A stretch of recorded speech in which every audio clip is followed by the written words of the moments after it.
بسم الله الرحمن الرحيم. سبح اسم ربك الأعلى الذي خلق فسوى والذي قدر فهدى والذي أخرج المرعى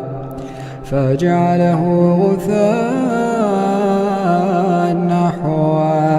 سنقرئك فلا تنسى إلا ما شاء الله إنه يعلم الجهر وما يخفى ونيسرك لليسرى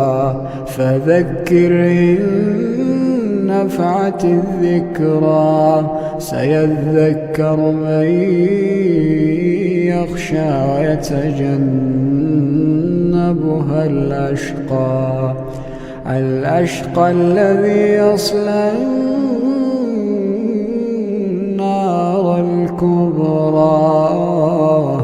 ثم لا يموت فيها ولا يحيا قد أفلح من تزكى وذكر اسم ربه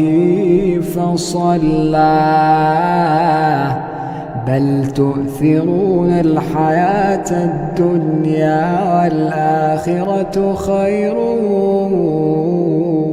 وأبقى إن هذا لفي الصحف الأولى صحف إبراهيم وموسى.